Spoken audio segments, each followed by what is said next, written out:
What am I doing, man?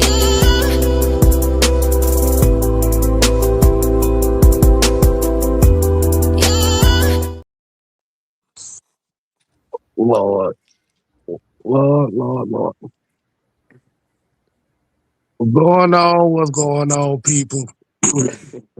Doing something a little different today. Yeah, everybody, motherfucker. I see all y'all. Y'all better get all your jokes out now.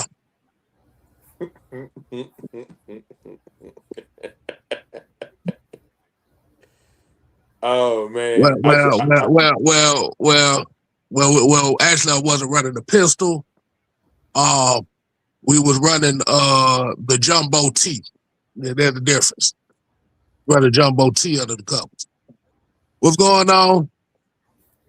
6 and K here with the 6-man convo, aka Mad Mike around the NFL combo.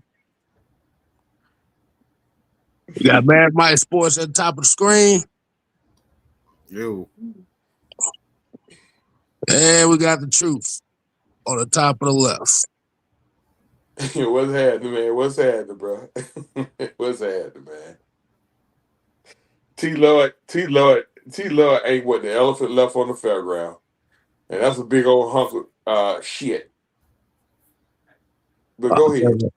Well, you have to remember these motherfuckers is crazy just like us. So they was gonna take it. They play some bets on you, Kel. They play some bets on you, bro. Well, if you gonna place a bet on me, you make sure I get a piece of whoever won. You know, that's part of the rules. I gotta get at least a 2% cut. Hey, Madam Howard, what's going on? Oh, But yeah, he just woke up. Yep. All right. So hold on.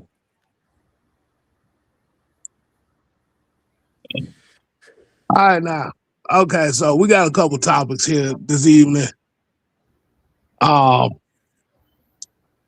main thing is we're going to be talking about some NFL free agents, which involving the Atlanta Falcons. But I got something else I want to talk about. And this is the bullshit part of the show.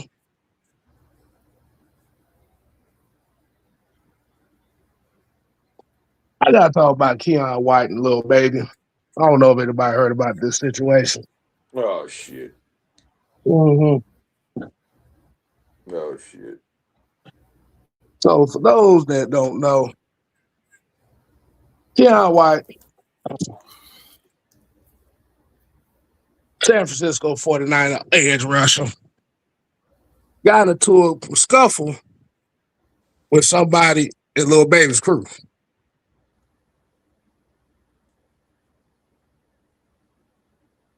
Got shot in the goddamn ankle.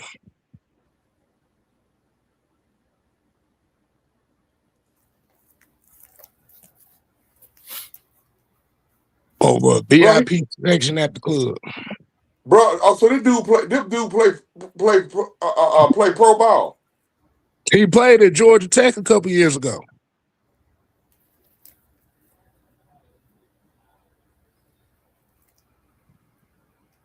Damn. Part of these motherfuckers, man. I don't get it, bro. I don't get it. Some of the shit that done took place in the last week, bro. Mm-hmm. In the last 7 days, the 7 calendar days, been crazy as fuck with these football players, man. God damn, bro. Mm-hmm. From the murder charge to the stalking charge to the to Stephon and damn Cardi B and now this shit here. God damn. Yeah, they piling up. Like you said, these football players getting piled on right now. God damn. Go somewhere and sit y'all asses down somewhere, bro. So,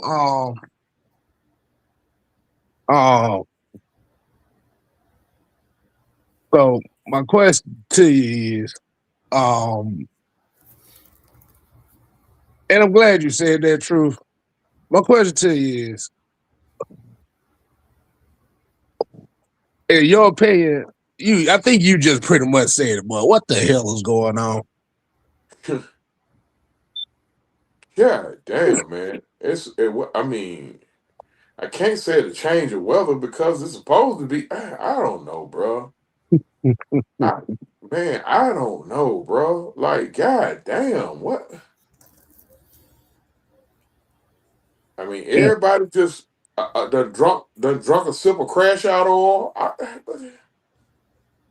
God damn. Exactly. And three of the four situations involving whole problems.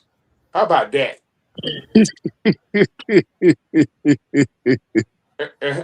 And for all we know, the fourth situation might have been about a brawl.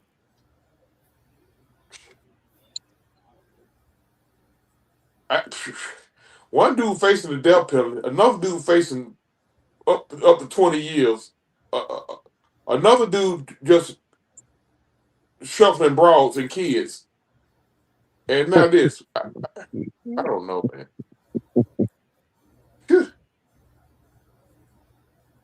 Hey man, more money, more problem. Ain't that what Christopher George Latour Wallace said?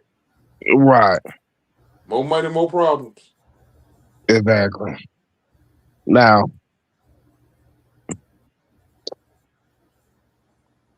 all right, Mike, what you got on it?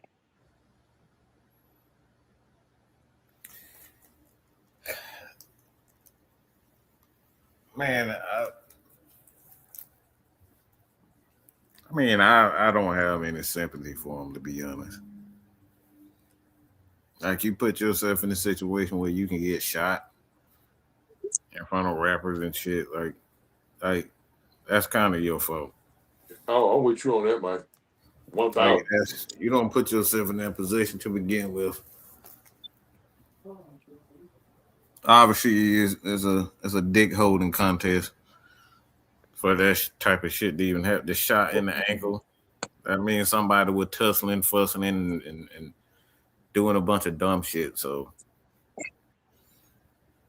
I got no sympathy for him. Like, accidents can happen, but this don't seem like it's an accident. It seems the way the story seems like it just seemed like a bunch of people was holding dicks. That's the way I see it.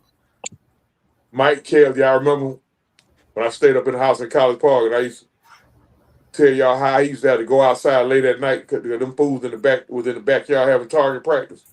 Mm-hmm. Mm-hmm. That was little baby on that house right right behind me. I used to have to go out in my drawers and say, "Goddamn nephew," and they out there trying out their new guns. Yeah. That's who Keon White got into it with them. It's a dumb dick holding contest. No reason at all to be doing that. Yeah, they be looking for that type shit, bro. Right. I was lucky he didn't get killed.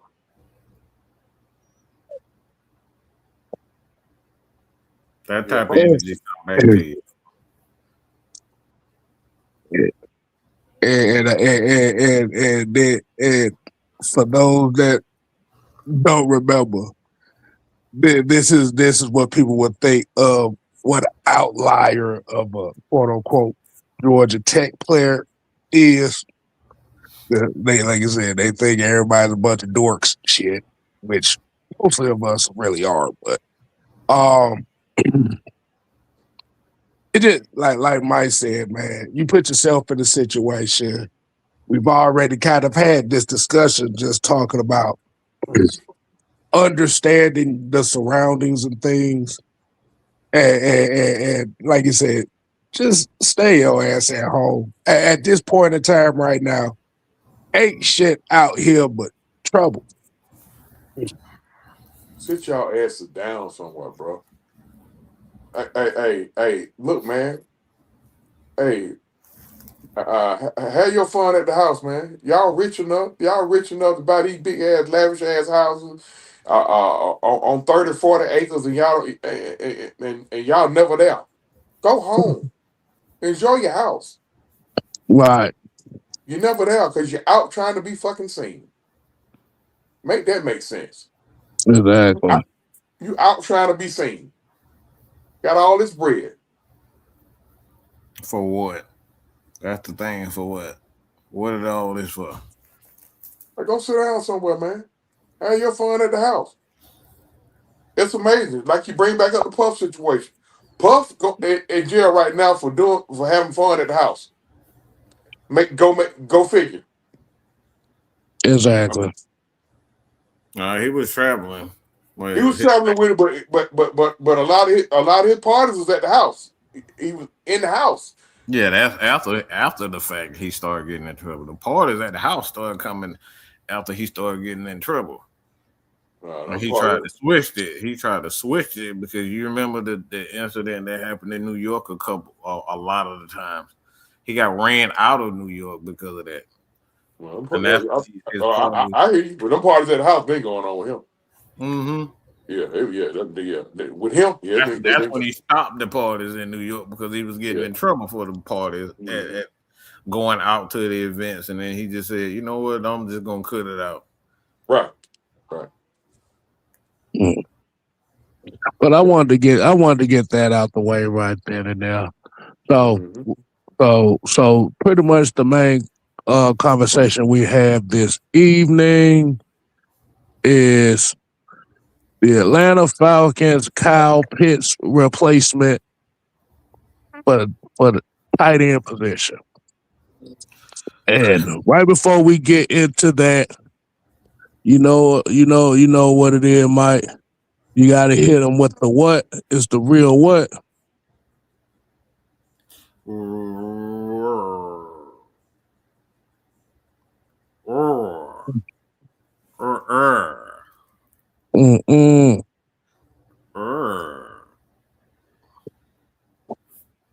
I forgot what it was. That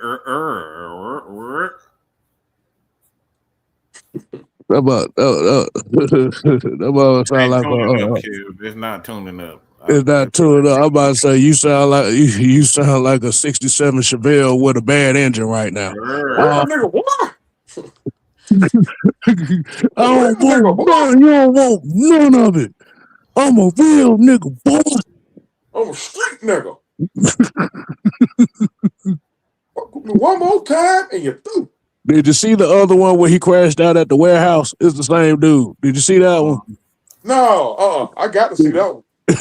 I'll show you that one when we get off the thing. But like I said, shout out to the people and all y'all roasting this over here. Terry Lloyd, Night Whisperer, Ski, BP,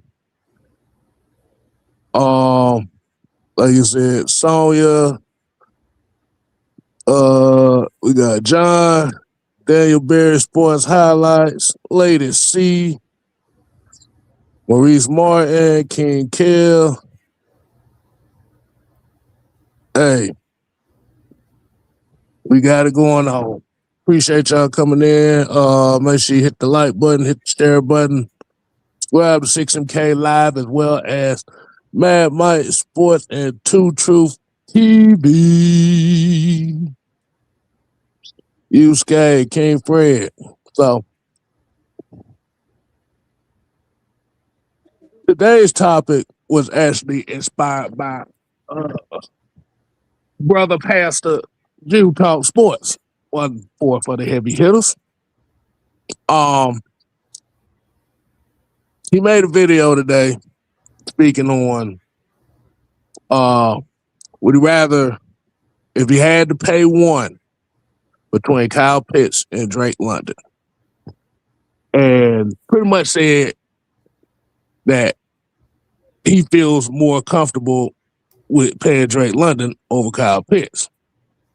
So what we're going to do here is we're going to add to the story itself and say, okay, Kyle Pitts will not be an Atlanta Falcon.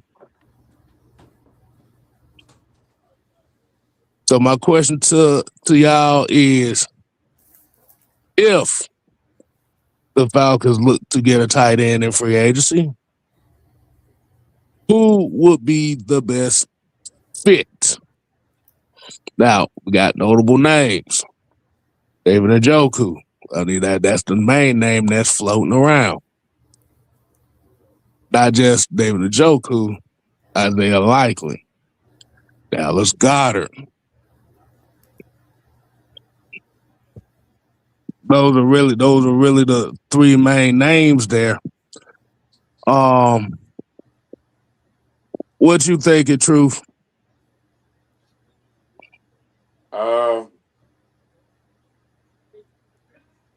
I mean, if I'm boxed in, well, I gotta let Pitts walk. I go with the name that makes the most sense to me, and I'll go Dallas Goedert, very good veteran tight end. That could just be a placeholder until we draft somebody and develop them to be a NFL starting tight end. So I'll say Dallas Goedert.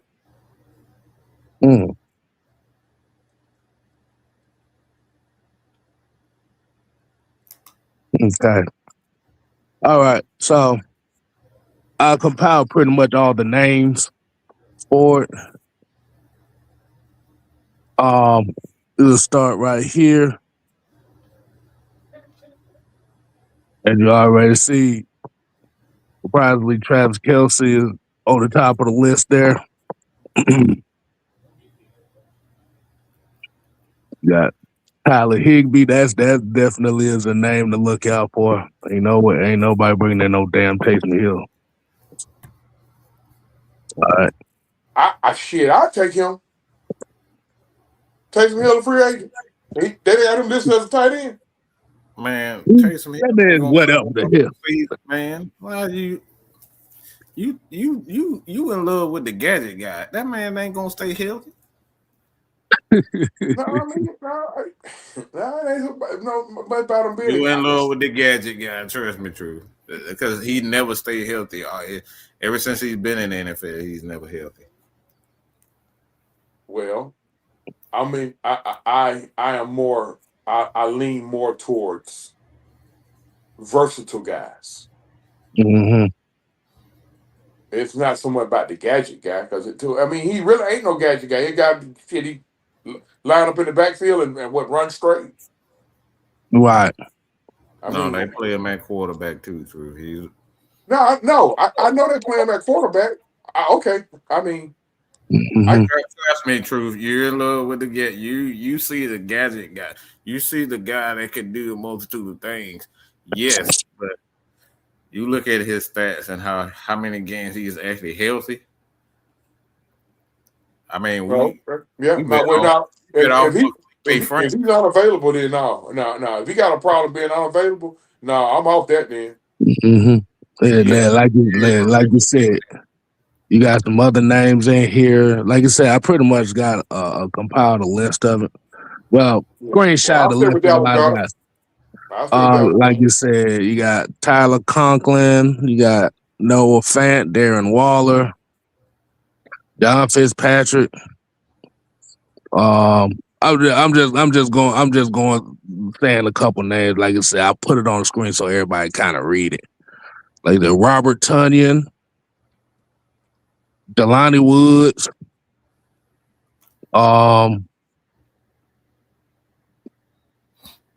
let's see, no Harrison Bryant out of there. Don't mind the restricted. We're just talking about unrestricted free agent, even though they do got a restricted guy. I don't know who the hell Tyree Jackson is. Waller's the only name that kind of jump out to me. That's the boy that was dating Kelsey Plum. Mm-hmm. Okay. Yeah.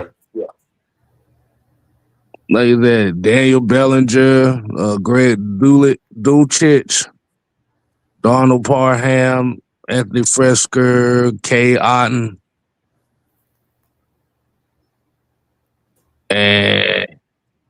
Hey, the other Like, name jump out there. yeah, Charlie Kohler and Chig Okonkwo. So those particular names, you Um, said Dallas Goddard would probably be your main guy. yeah, yeah. Um, Dallas got it. I mean, get a vet tight end and draft you one in the late round, a day 3 pick, something like that. To Mm-hmm. you know, groom to be the eventual starter. Keep Charlie Warner as another veteran guy. Keep I know Mike gonna wear me out when I say this name because he already just scolded me about the gadget guy. Keep Felipe Franks and damn you, Mike. That's all. That's all I said. He's a healthier Felipe Franks is a healthier version of Taysom Hill. Mm, yeah. And a little younger. Mm-hmm. That's why I'm saying like Taysom Hill is never healthy. He's on the field a lot, but he's never healthy. Mm. What if? And this is what if? What if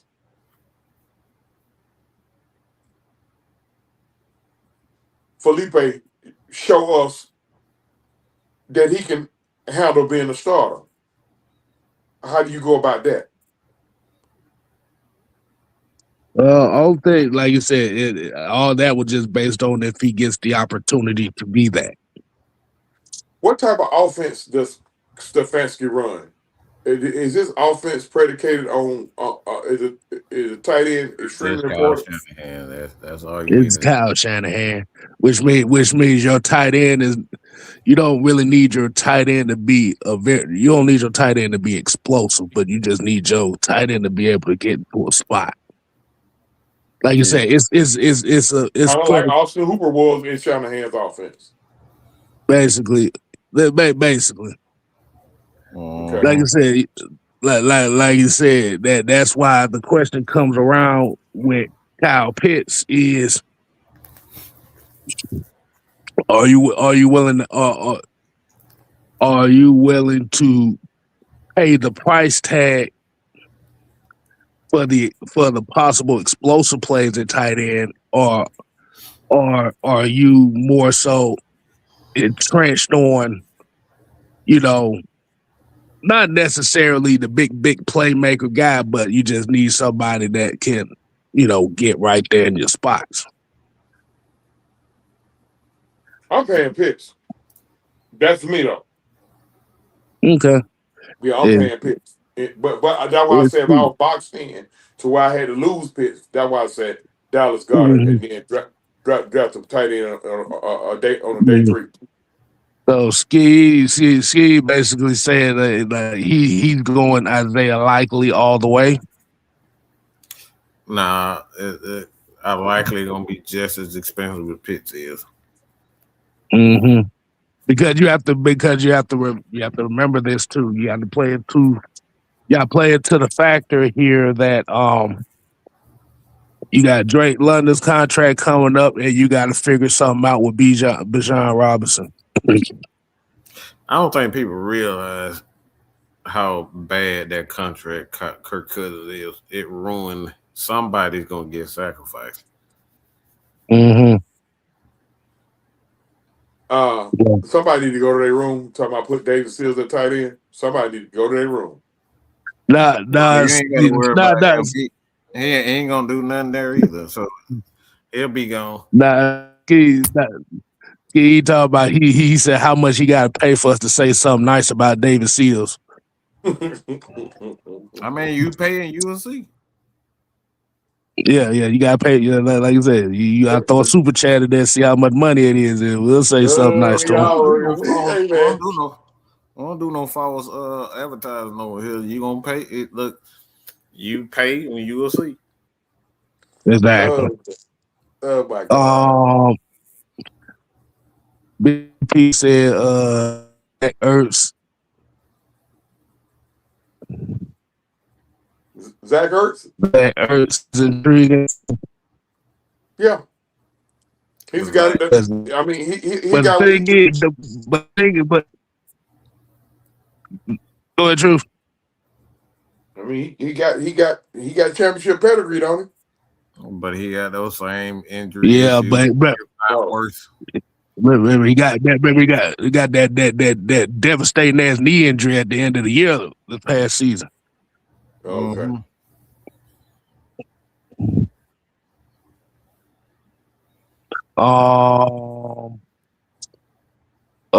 John here said Earl Brown was a great player again, though I haven't followed him as a pro.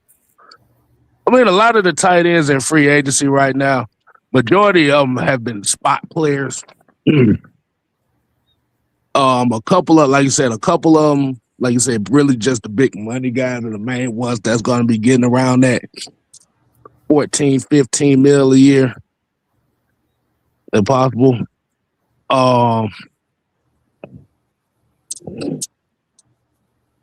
But Mike, anybody out there free agency list intrigue you, or you on the thing of you don't give a damn? Nah, I just rather have younger tight ends. I Okay. mean,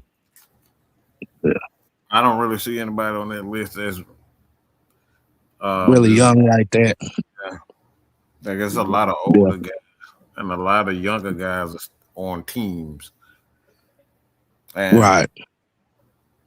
the Falcons' issue is they had a complete morons running the offense, and Zach Robinson, who didn't have a clue what he was doing with the receiver or the tight end position. That's why we up here having conversations about David Seals. And that's kind of, like I said, the issue right there is, I know, like you said, people talk about Njoku and talk about Likely, and we know Njoku's only really here because we got the Kevin Stefanski thing. We got Kevin Stefanski, so people mirror that and say that's the obvious choice. Like you said, the thing about it is he's basically going to be the same. Like you say, he's going to be the same as Kyle Pitts, and Isaiah Likely is going to be the same as Kyle Pitts. Mm-hmm. So are you going to pay just about the same money for a guy with a similar skill set that doesn't have camaraderie with the team, or are you going to pay the same money for a guy that's already been in the room? Mm-hmm.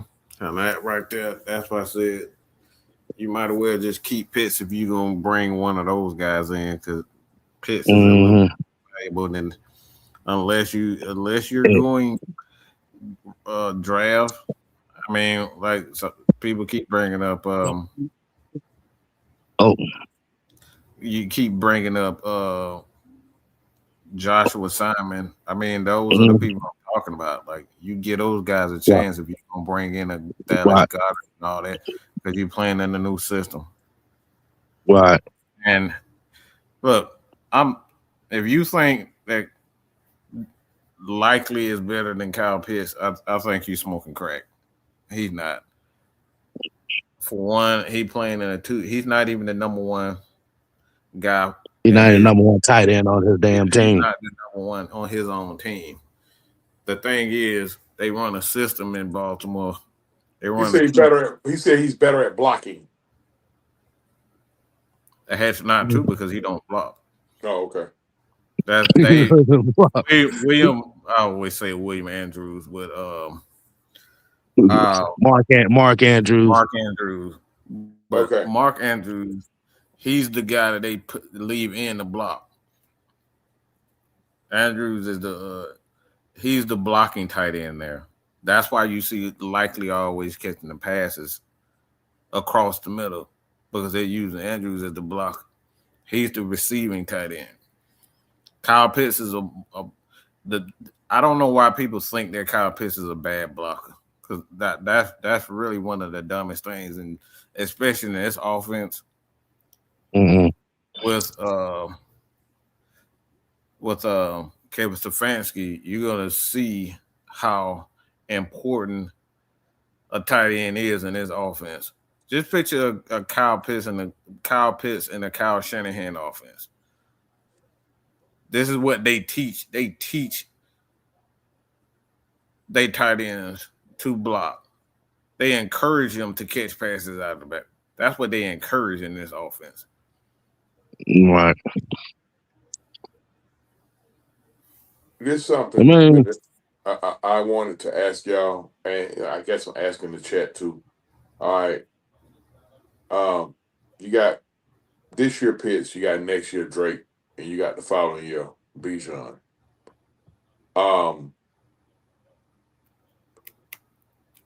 When it makes sense to pay Kyle this year, and let Drake walk, and then be ready for Bijan.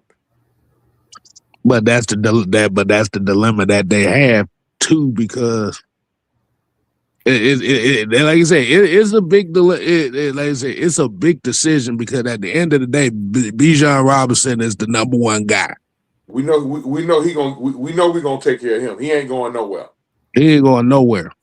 But the thing about it, Penix is worth his weight in salt. He'll be behind Bijan. But like you said, we go take account of the wide receiver market versus the tight end market. And one thing, kind of understanding like Ian Cunningham and what the reputation of his is they don't really like him as a GM. Have been around guys that really do not like overpaying wide receivers like that. Mm-hmm.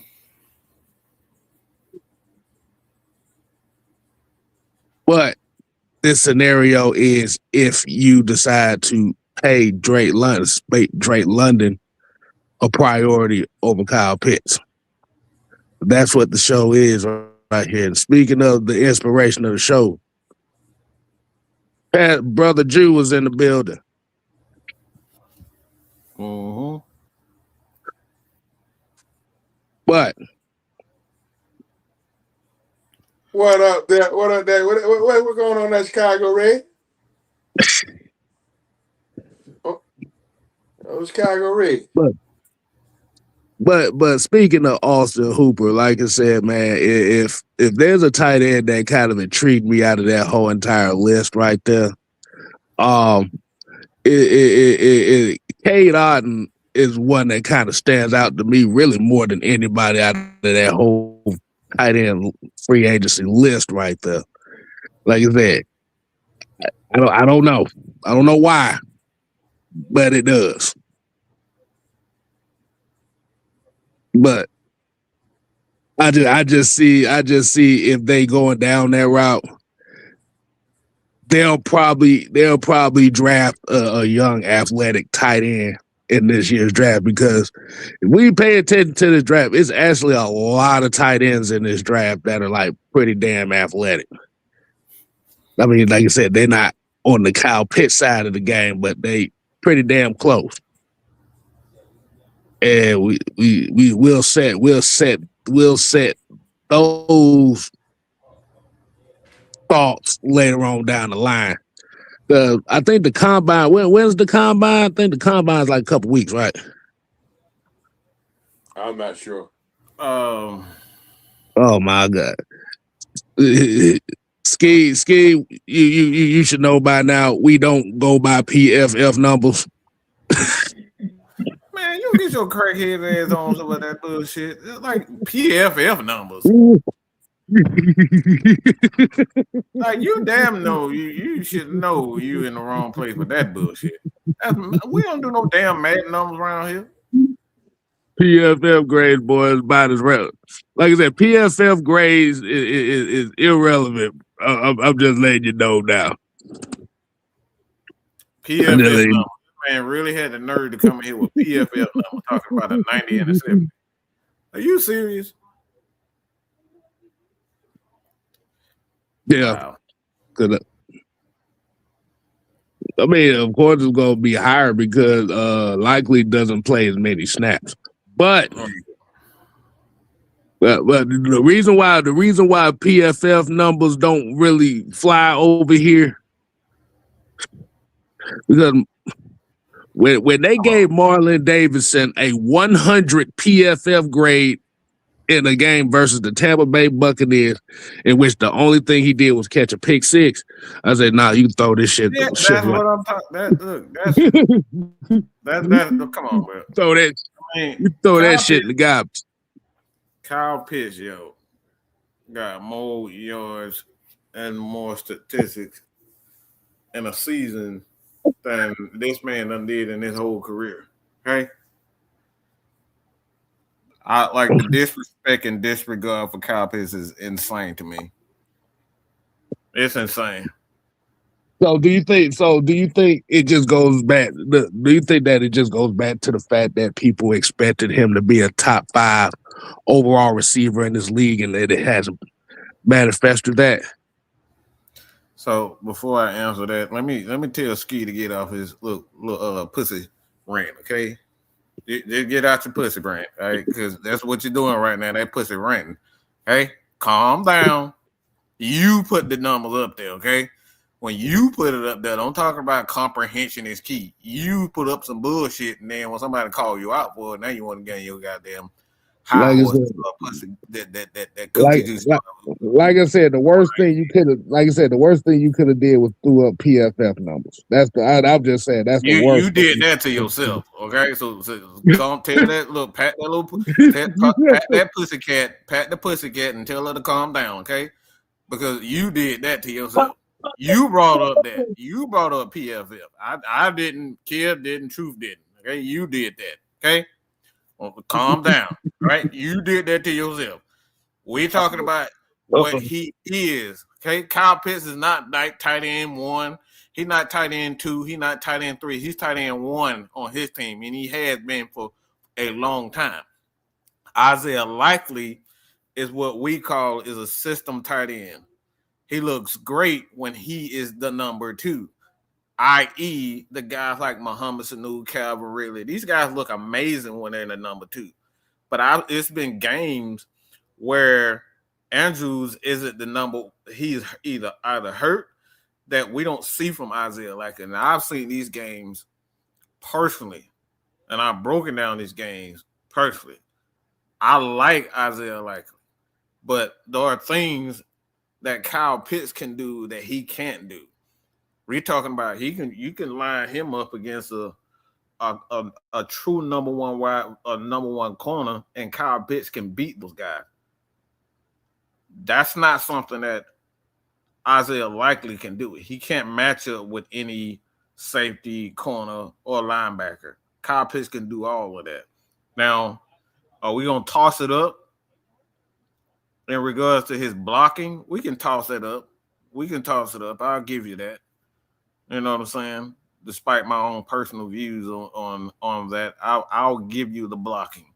Let's just give him the blocking. But when you talk about like different things that you can do with Kyle Pitts that you can't do with Isaiah Likely, I'm taking Pitts 9 out of 10 times. And that's that in no way, shape, or form does that say that Isaiah Likely is a bad tight end. Because we've seen guys like Jacob Tammy, catch damn near 50, 60 passes in a season. And he can't run worth a shit. So it come down to the system that you in. Tight ends are more predicated to systems than it is their overall talent.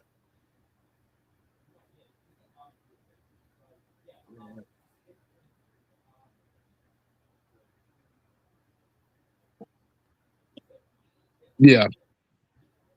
So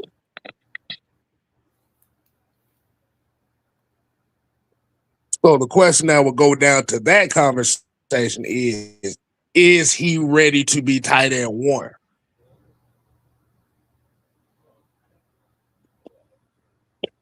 Who? Oh, you talking about? No. That's what I'm talking about. Isaiah Likely. Is he ready to be tight end 1? Oh boy, JP talking about Joku. Like I said, we've already kind of established Njoku. Like you said, he's the most likely name tied to the Falcons. Mm-hmm. The biggest thing is he would actually probably be a little bit more expensive than Kyle Pitts. And like I said, the scenario that we're going down is based on how much Njoku and those guys would be worth. Is it feasible if Drake London is going to be the main guy you're going to be taking care of financially?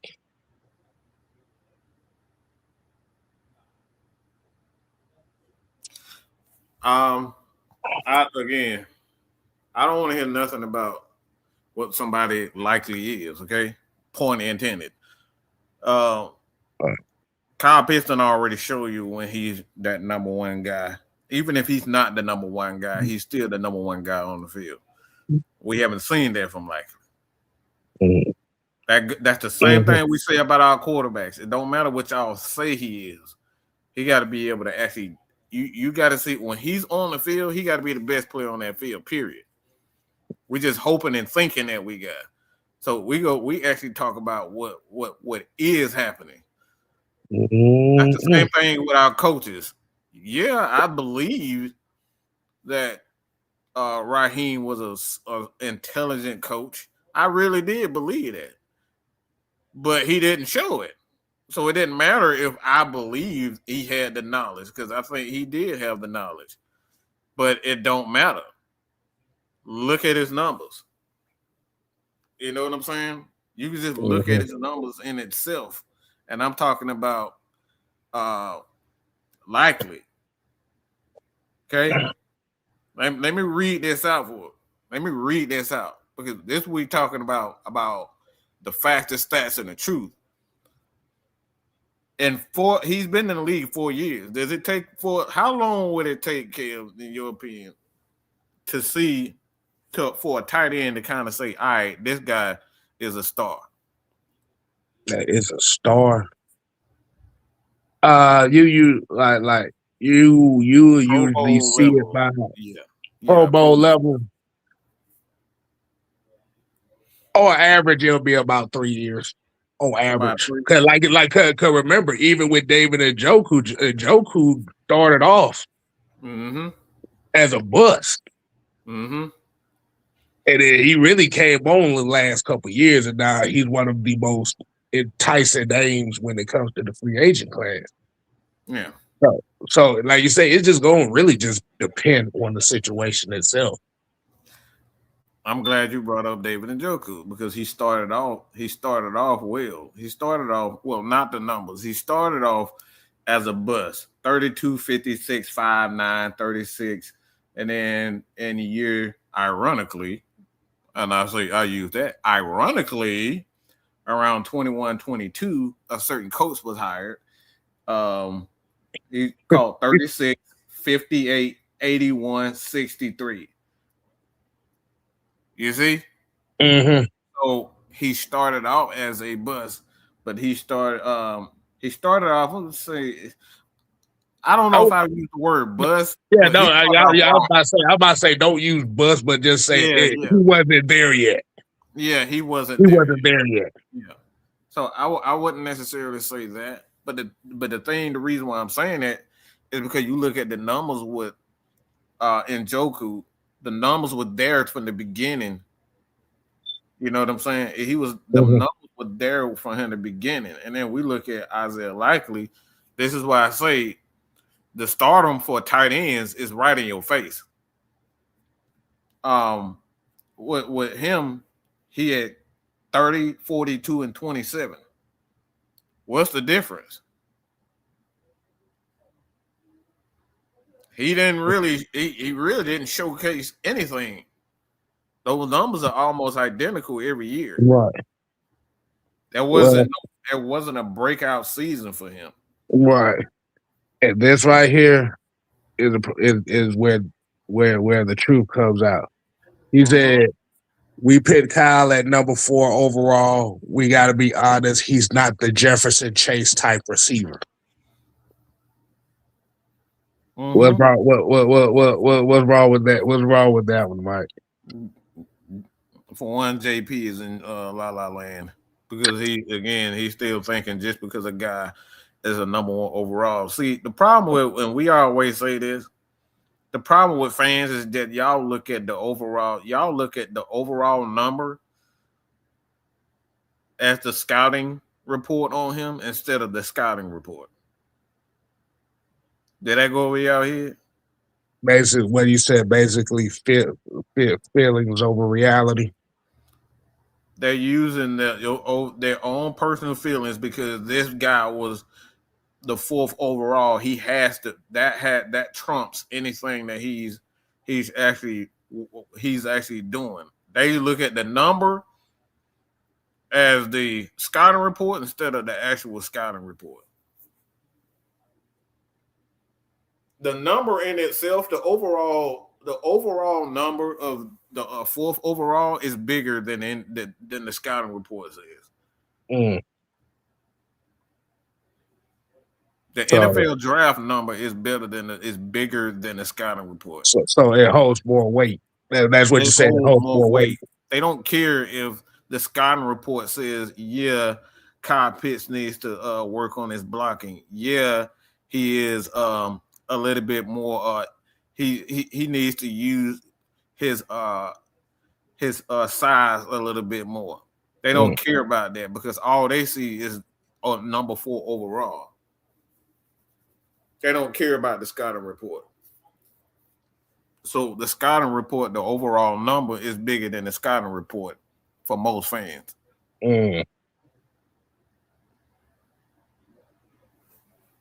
So my question would be is based on that in itself. So let me ask everybody a question here. So when it comes to drafting tight ends, let me see draft tight ends. So do you think a tight end should be drafted no higher than the mid rounds? No higher than the mid rounds, 3rd, 4th, 5th.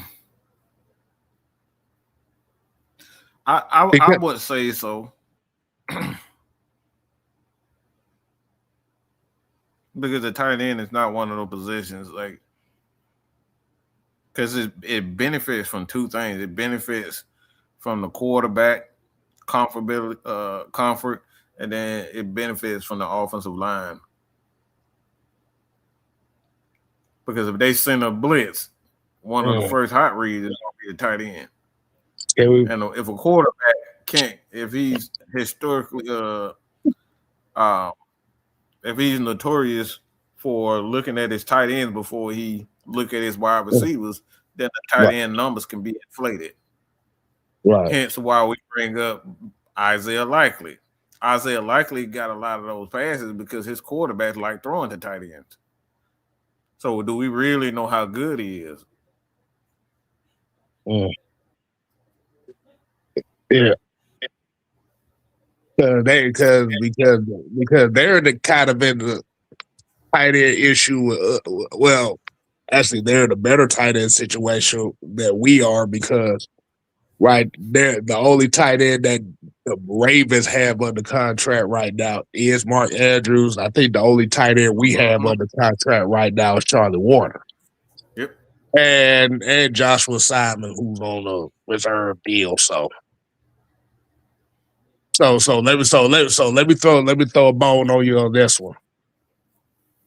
Let me throw a bone on you with this one. So, and the chat kind of mentioned it earlier. That's Joshua Simon.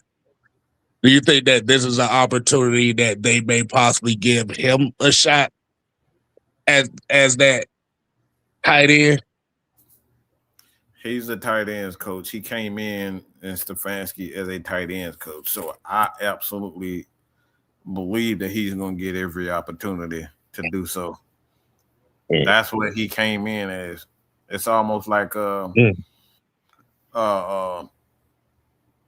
McVay. He came in as a tight ends guy. So he's going to use those. Like, they're far more likely to evaluate those guys and keep those guys and coach those guys. Mm-hmm. So I wouldn't be surprised that Kyle Pitts may not be in the in their realm because we know that he can develop tight ends. Yeah. So Right. a lot of that is in play. Thing Mm-hmm. is, we don't need to pay Isaiah Likely. Mm-hmm. You may not, like you said, you may not have to pay no Kyle Pitts. You may not need to pay Isaiah Likely. You may not have to pay no Njoku, like you said. Yeah. Like they possibly might go with the lower tier free agent tight end and be able to get more bang for their buck. Said, can we pay both? Okay, so it's asked the question: can we both pay Kyle and Bates? No. Nah. That's because, like I said, you really have to entertain possible move with Bates if you're keeping Kyle Pitts. Because Drake, Bergeron, possibly Tyler Algier, possibly another extension with either Jake Matthews and Caleb McGarry. That's way too much. Wow. That's way too much money allocated to the trend. Too much top heavy talent. Way like you said, this is why those high first round draft picks, and if once you have too many of those, this is the dilemma that you go under. Once you have too many of those, so you got to get to a point. They have to get to a point where they have to make a decision on players here, and this is why they brought in Ian Cunningham, because he's a guy that's been around those franchises that used to making those type of decisions. Baltimore, for example. Yeah. And Philadelphia too. Yep. Yeah. But think about it. Why do you think they have Mark Andrews drafted Isaiah Likely and Charlie Kohler? Like I said, that was that was almost a 3 tight end system. They didn't really use Charlie Kohler like that. I wasn't. No. I was a fan of Kohler coming out of college. But like you said, it's actually a lot of suitable tight ends out of the list of guys that I just put up there. It's actually quite a bit of that you may not have to pay big money for if Drake London is the primary receiver guy you want to take care of. That magic word, Gil, that we always say, we talk about is why. Why do you think that Baltimore decided to let Isaiah Likely walk? Well, the thing about it is why they let him walk is because you have to compensate for that $74 million contract with Lamar Jackson.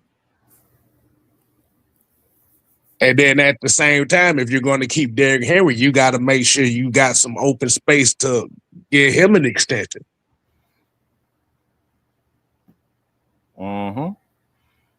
So, because it's either Likely or Andrews.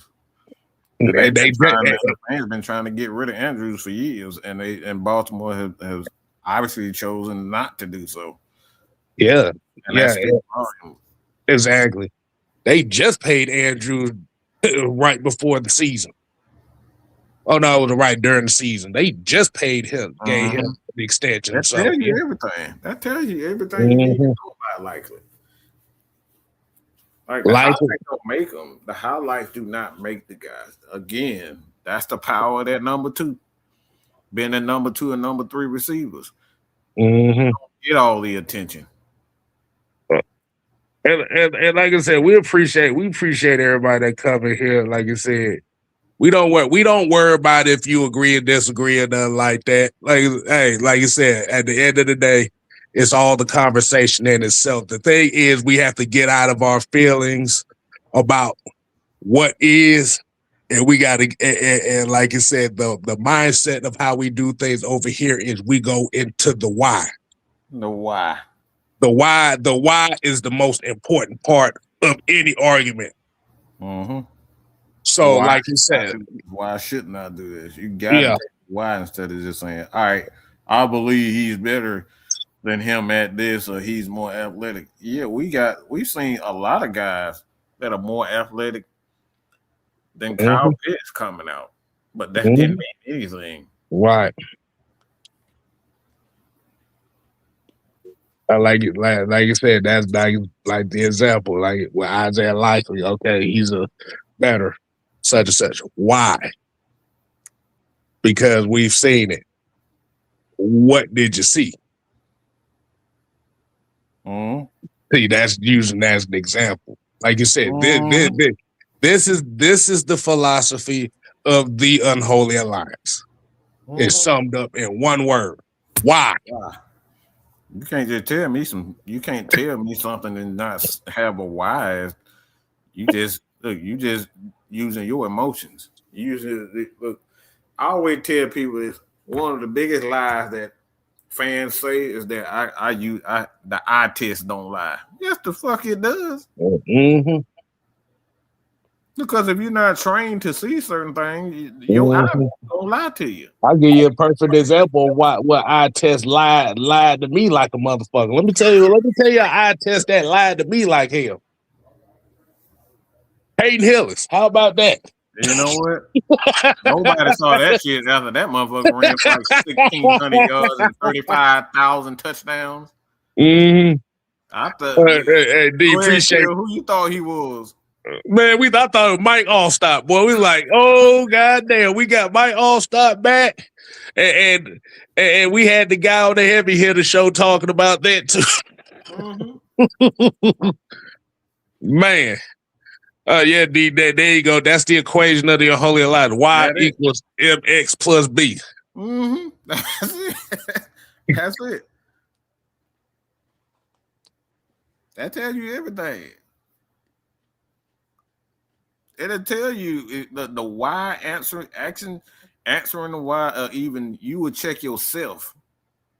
You would check yourself if you say why to yourself, and you'll realize that you've been in your emotions. Then we get guys like Ski in here who say, "Man, I'm not in my feelings, man. I'm just telling y'all." No, you're in your feelings because you can't tell us why. And it jumped from this to that and this to that. We done seen it too many times.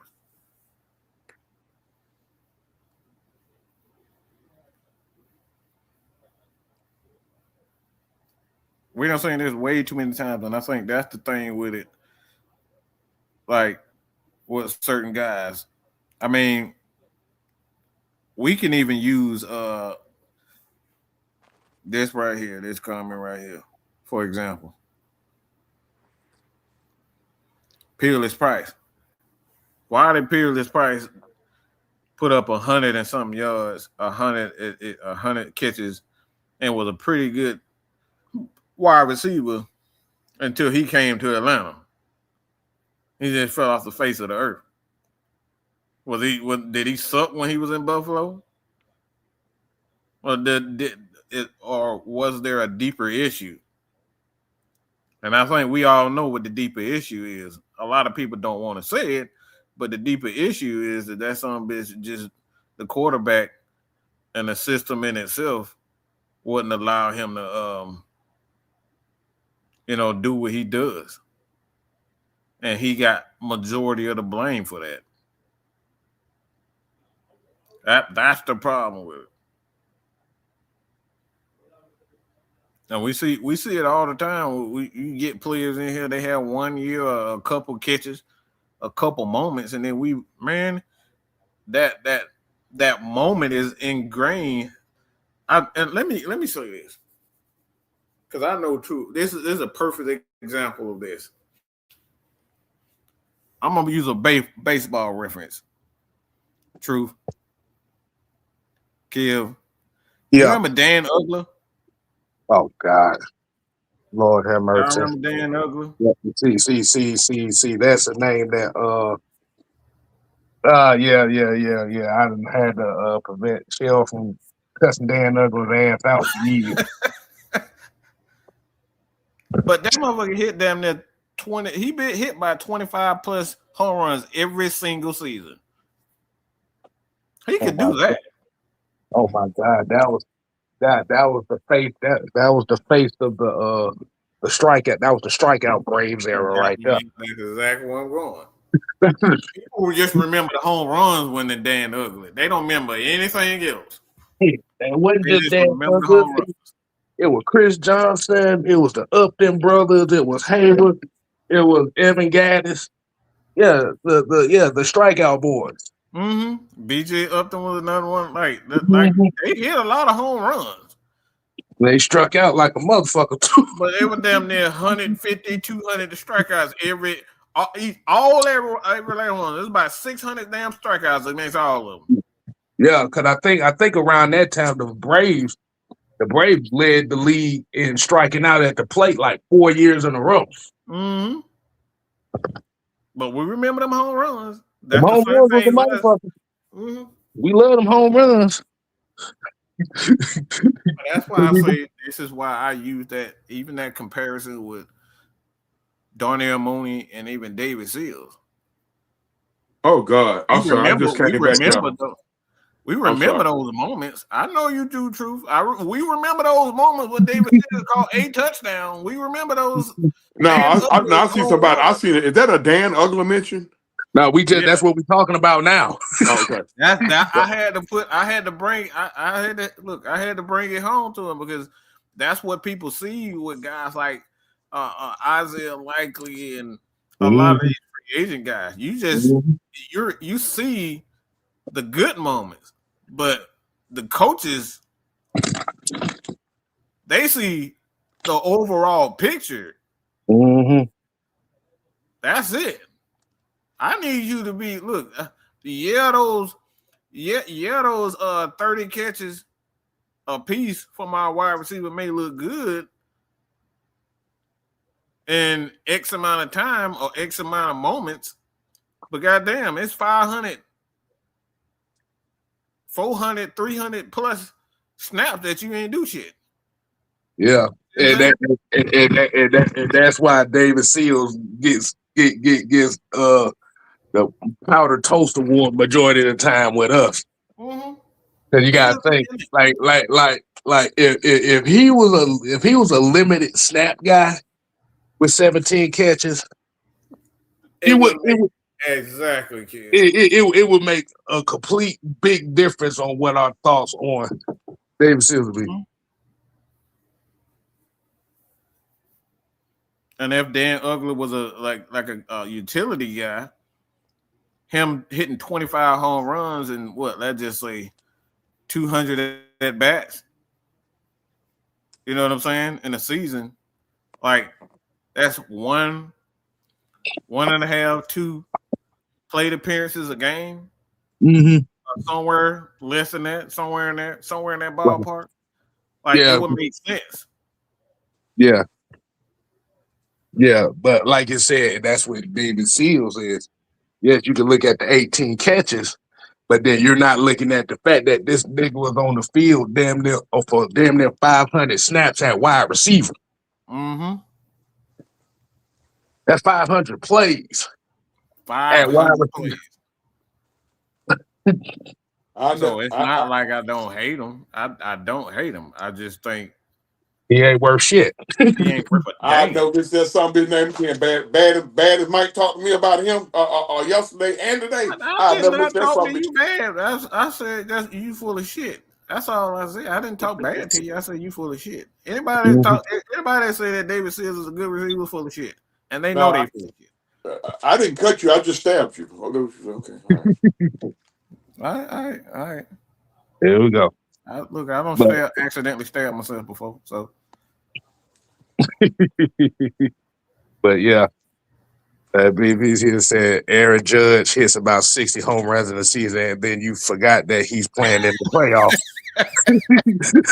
See, that's all we saying. It's not that we hate these guys. It's like, bro, we can get those same numbers from a Joshua Simon. Mhm. 18 catches on the season, bro. I don't need that at wide receiver. Okay, Mhm. those are numbers that I'm getting from 500 snap wide receivers. Think about that again. We What- what- John said it. We think we spend too much time looking at the highlights. That's it. That's it. We're looking at we're looking for big plays and highlights instead of just looking at okay, what's the basics and what's the consistency. Mm-hmm. Like you said, this may be that situation where they don't draft a tight end or get a big name tight end in free agency. They just may go the cheaper route. Mm-hmm. They may, I can see that happening. Mhm. At the tight end position. This ain't the first time we've done it. We did it with Jacob Tammy, Mm-hmm. drafted Austin Hooper, Eric Sauber, we did it with and him. and Levine Toilolo. So they went cheap before it made a damn good tight end room.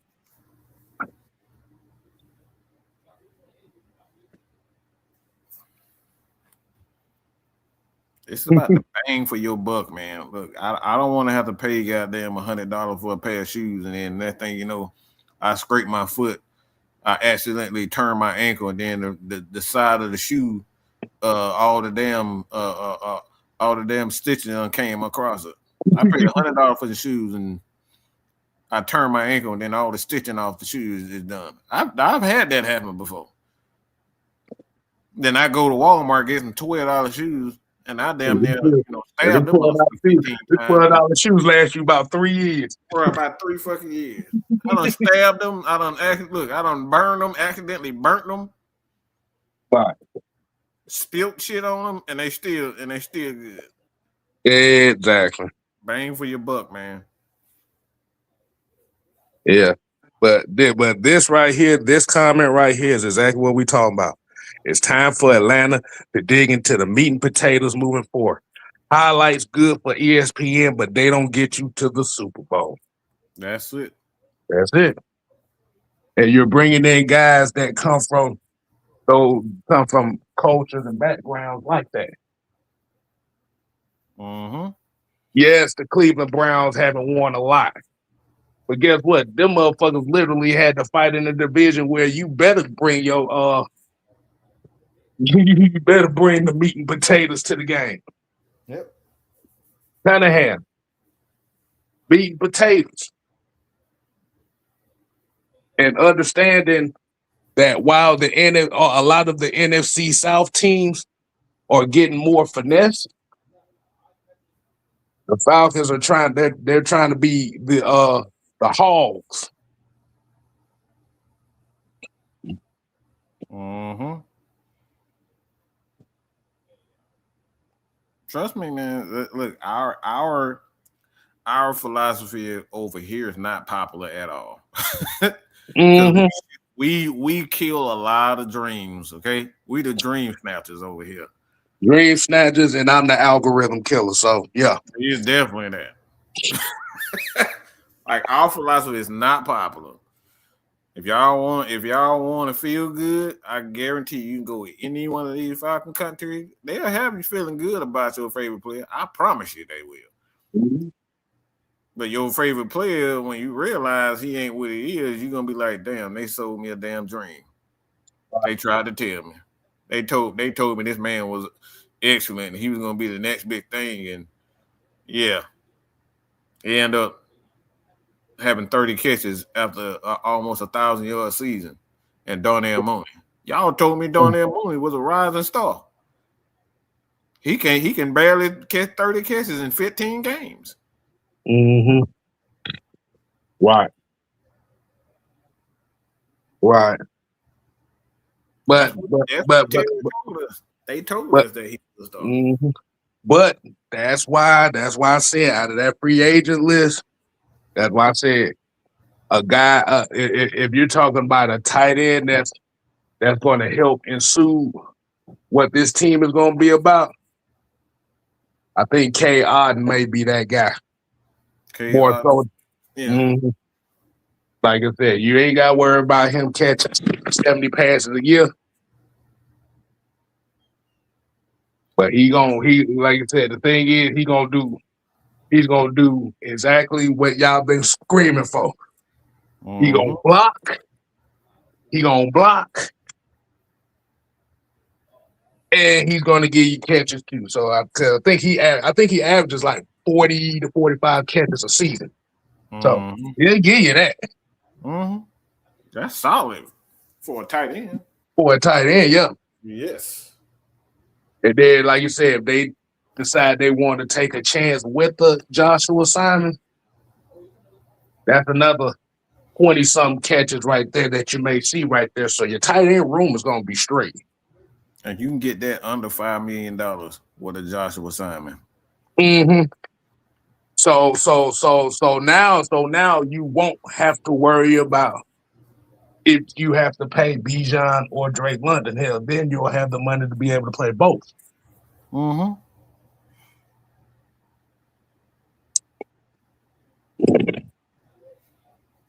That's how they can afford it over there. BP said we try to be 3-cent mafia. Everybody else try to be young thug in the NFC South. Mm-hmm. Yeah. Somebody about to get their ass kicked. Somebody about to get their wig split. Somebody's about to get their ass kicked. Somebody's about to get their wig split. Beat him up, break his neck, beat him up, break his neck. That's it right there. We try to walk out there like Mark Henry. Everybody else trying to be Ricochet. We trying to be Mark Henry in this bitch. Yes. Why y'all think Kyle Shanahan can afford to pay all them stars like that? Because he developed them damn tight ends and running backs like crazy. Mm-hmm. That's how he can afford it. Exactly. Developing your a lot of the thing is teams get caught up too much into just turn everybody to a star and just like understanding that everybody don't have to be a star in order for y'all to win. Y'all just got to be adequate at doing a job. Exactly. Joe Fast said we're trying to be Gunta, but the rest is being Javon Evans. Oh Lord. That shit is supposed to be born. hey, that's See, I prefer Sheamus than Gunther. Give me Sheamus. I really that. Yeah, give me Sheamus. Give me Sheamus. Sheamus do the same thing. Why you want to be Sheamus and not Guta? Guta. Just the ring general. You know the ring general. The ring general. You're standing in the damn and standing in the same spot, slapping people's chests. Damn, a ring general. I guess it is. The Celtic Warrior versus the ring general. Mm-hmm. I know damn Sheamus, he'll be able to dive out of the ring and shit. I know you'll get a special moment out here. Damn cool motherfucker do is stand in the corner and slap motherfuckers on the chest. And that old school body, that scoop body slam, that's all he do every match. Like, damn, I can do that shit. What'd you say? What he said? He's a super bare bones ass Ric Flair. That's it. Bare bones ass Ric Flair. Ric Flair had the swag. He had the swag and the charisma with it. Gunta just there. That motherfucker just there staring at the wiping sweat off his damn upper lip. That's all he do.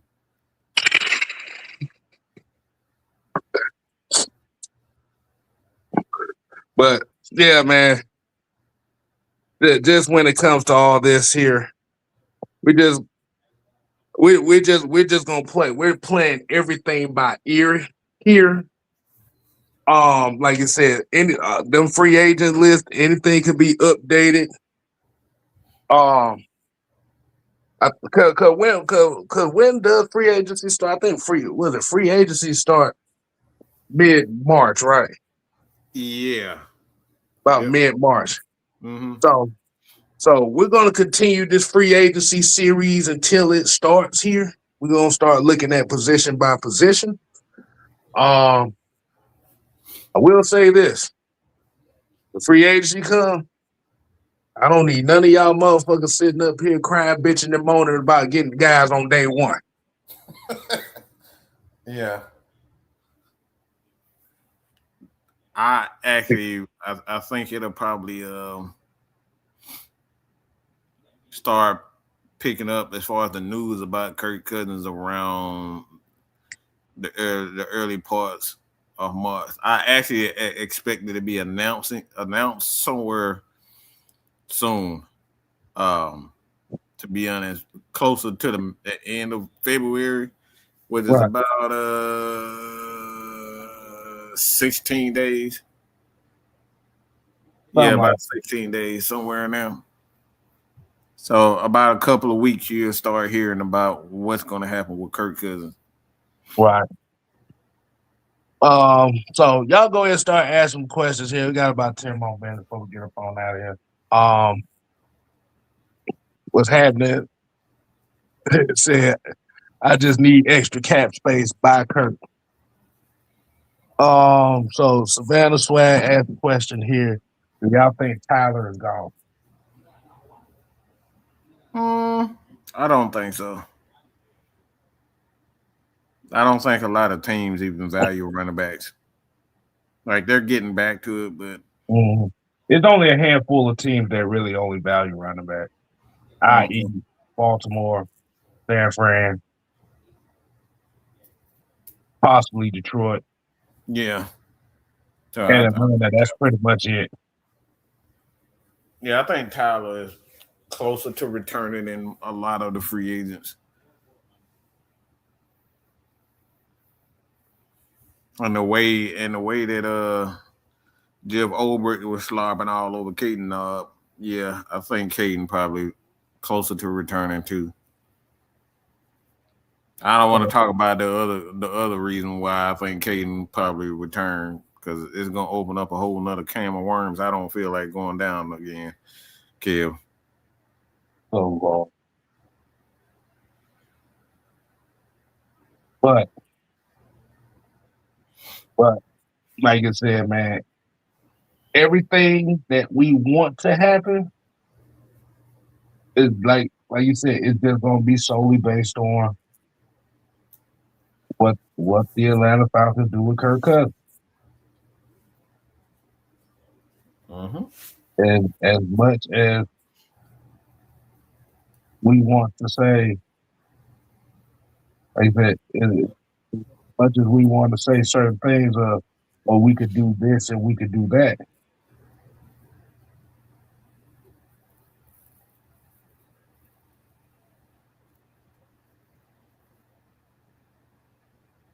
Hey, we ain't got nothing. We ain't got nothing else.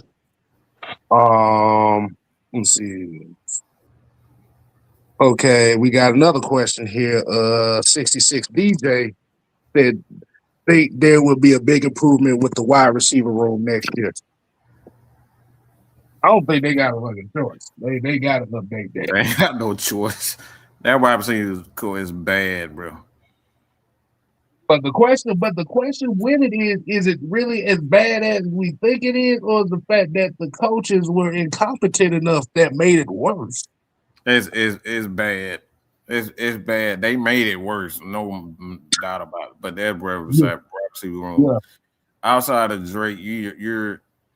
I mean, Casey Washington is like a crash test dummy. So it's like you don't know what he can do. He almost like Russell Gage. That motherfucker sprained his ankle walking down the street straight. Man. Yeah, like you said, these are the type of questions we do have to ask on that though. It is It's just weird that the drop off in that wide receiver room from 2024 to 2025 was that drastic. But I heard something from Jed Oldwork that disturbed me, and like I said, I've said it before. Mm-hmm. I said it the other day.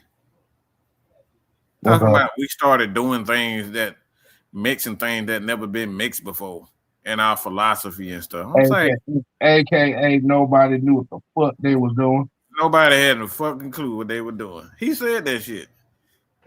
He said that shit. I was like, hold on, now it made fucking sense.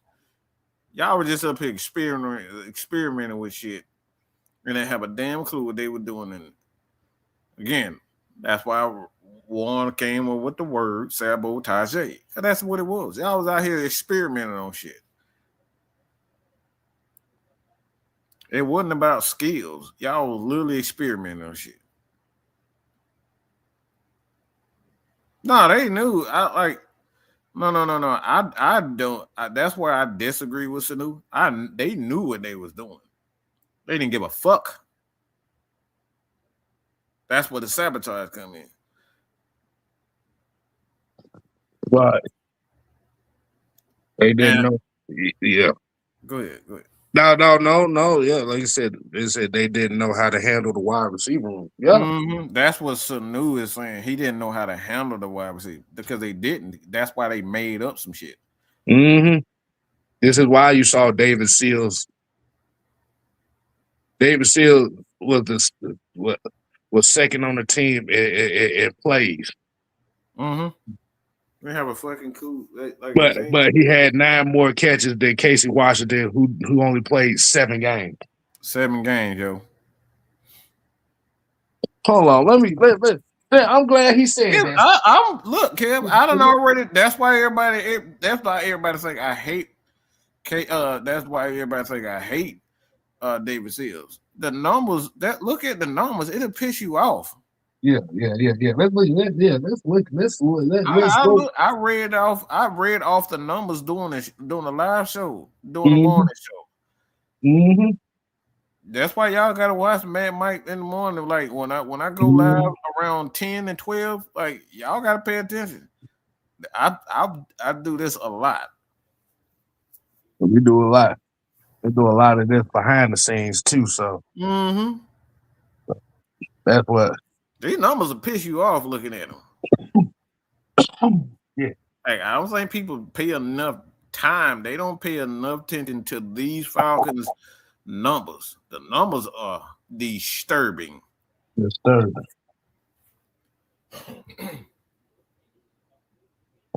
waiting on this shit to load up. Oh, waiting on it to load up. Yeah, like you said, the fact they said we was making shit up on the fly, that told you everything. The fact that man literally sat there and told the whole Falcon fan base that they was making shit up last year, that they were going. Yeah, that told you what the culture of the team was. We ain't have a damn culture. We were still trying to figure shit out. That man said we was experimenting with schemes that never been experimented before. Okay? Go back and listen to the press. He said that shit. I remember that shit. That's the first thing I said. I was like, oh. That shit, me and Kev at the same time. When we heard that shit, he said, now it made fucking sense. Do it. They didn't have a fucking clue what they was out there doing. No. Making up shit. Look. My face, I'm just looking like, I'm looking like, what? So that's why we couldn't stop the run worth a damn, because we out here running bullshit. He was running they never done before. That man Jeff Obert literally said in that same presser, and he kind of threw Raheem. He kind of poked a hole in Raheem's reputation as a defense coordinator, because he said he was bringing in stuff from the Brandon Staley defense that they was running in LA, and we was mixing stuff up, and that's what led to that comment of we was doing things that we've never seen before. Yeah. That man, that like he was making up some bullshit as we go. That's why we started seeing drag routes from Kyle Pitts in week 19 and shit. The fuck? Exactly. You ain't ready to drag route with Kyle Pitts consistently all season, and then you get to the end of the season. So you know what? This experiment ain't working, y'all. Let's act like we got some sense now.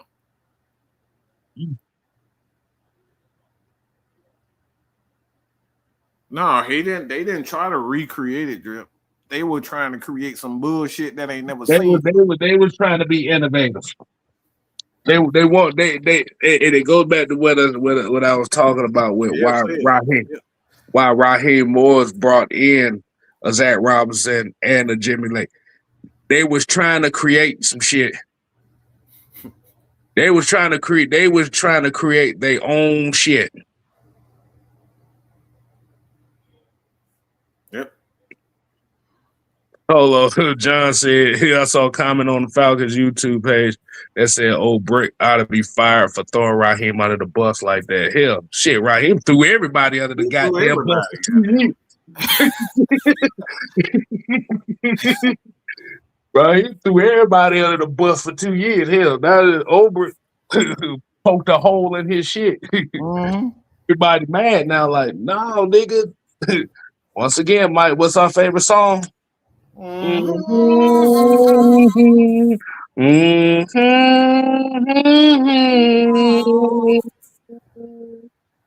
Try to tell y'all. Yeah. But I heard that, look, bro, I ain't even gonna lie. Man, we gotta talk about this. We gotta do a part 2 to this. I gotta talk about that. That's the title of the next show. Ra was making up bullshit.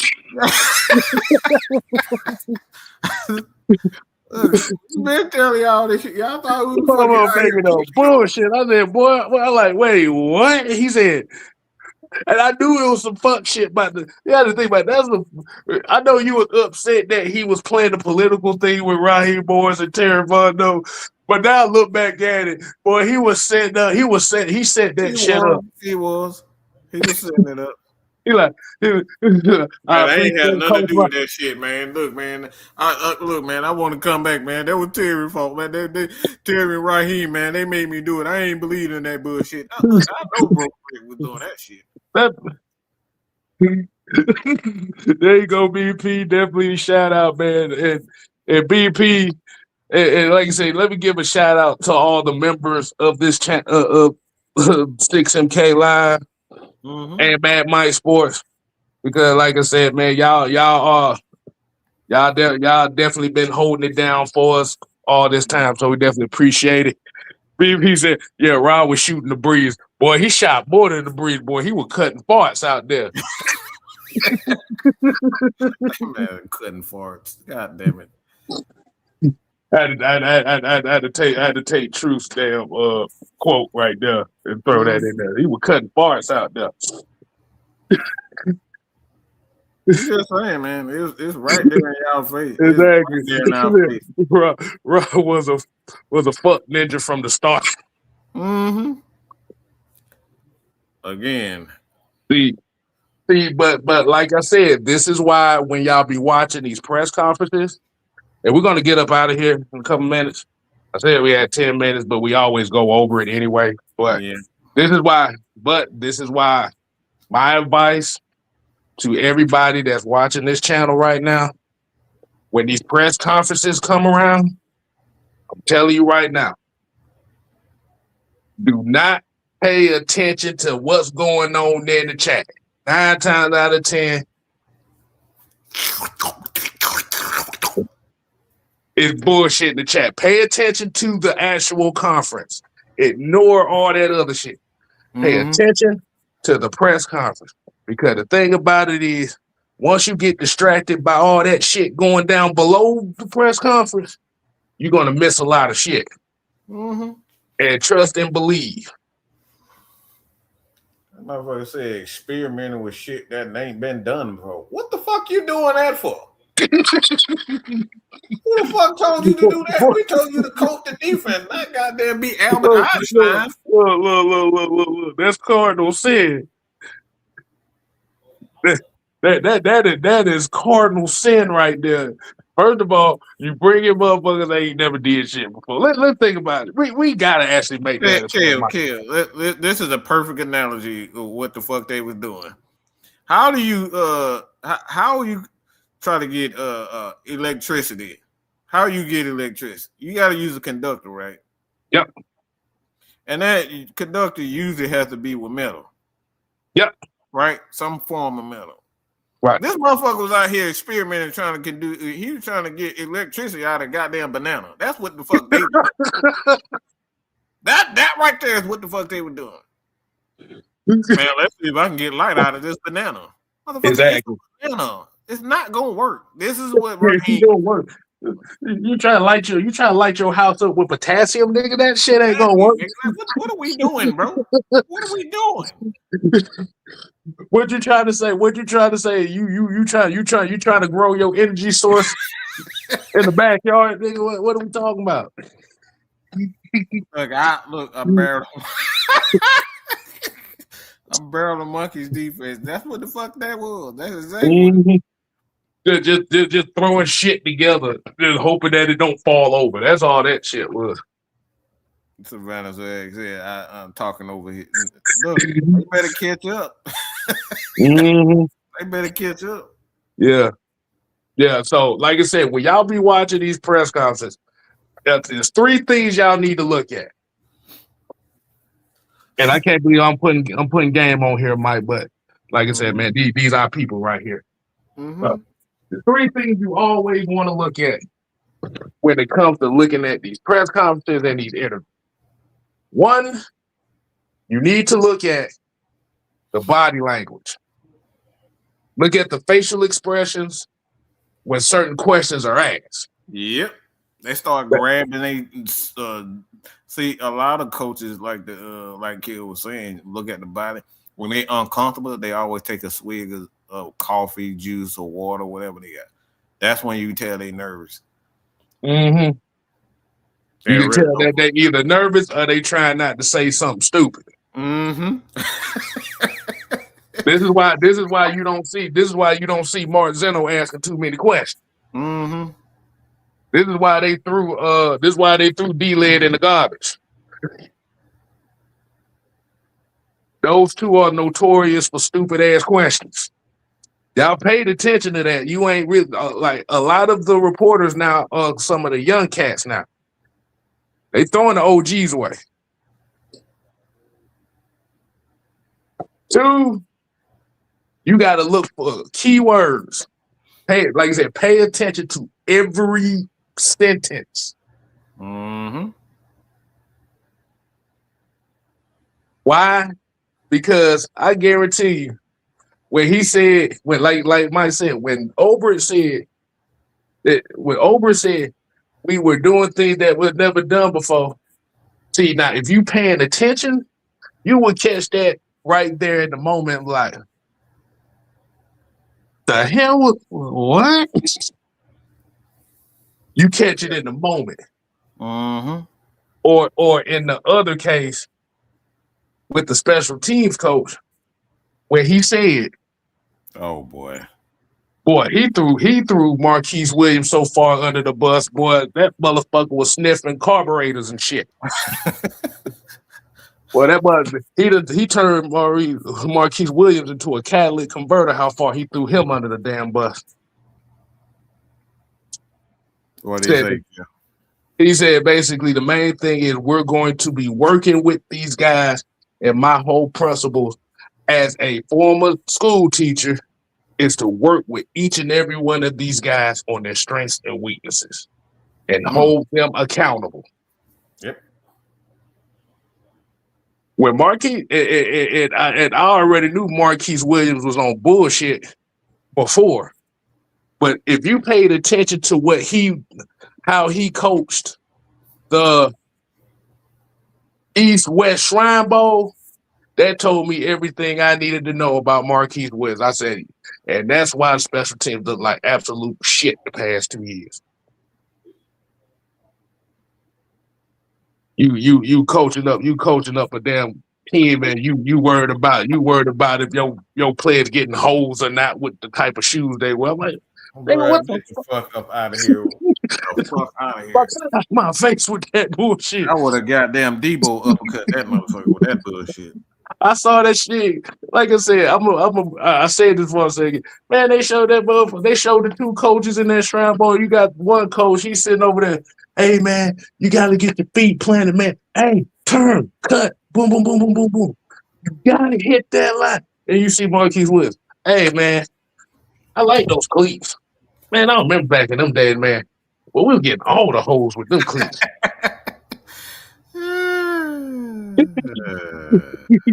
Good God Almighty. Jeez, man. This is what we had. Oh man, got a 199, man. He was trying to make C4 bombs out of spark. Good I'm like, I saw that shit. I'm like, what the fuck the shoes got to do with this game? It's football, man. And Tony right here said, yeah, it's called coaching and teaching. We wasn't coaching and teaching, nigga. We was. So you see, Kirk Cousins should have never swag surfed after that Tampa game, because that's where all the shit started going haywire.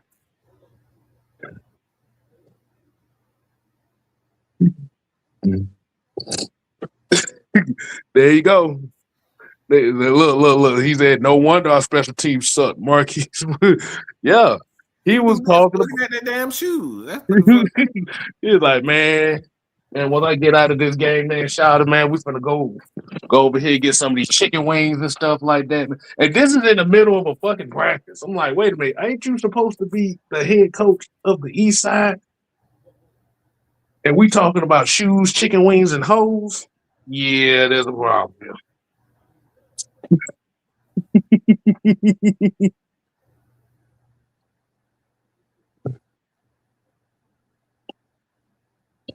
Oh yeah, and one more thing. I said, what did I say? Pay close attention to body language.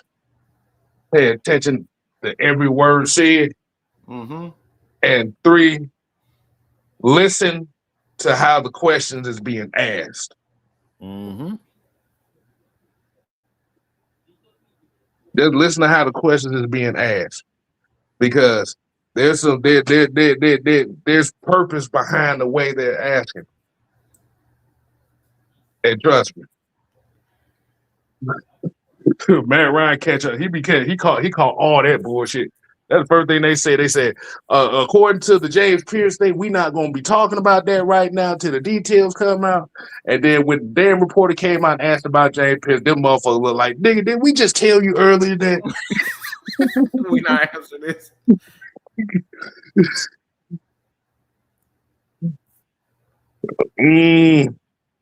Lord have mercy. I looked at that point, I said, didn't that told you that we wasn't talking about James Pierce, and you bring up James? And they just look like, really? You really just sat here and asked us that we already gave this. You know what? It feels good not to have a press conference with, hey, Matt Ryan, we appreciate you coming in here, and we got to talk about Michael Penix, and do you think that he will be the starter for the Atlanta Falcons? Like, do I look like the head coach? Big, I'm an advisor. I'm an advisor. I'm not the head coach. Get the fuck out my face.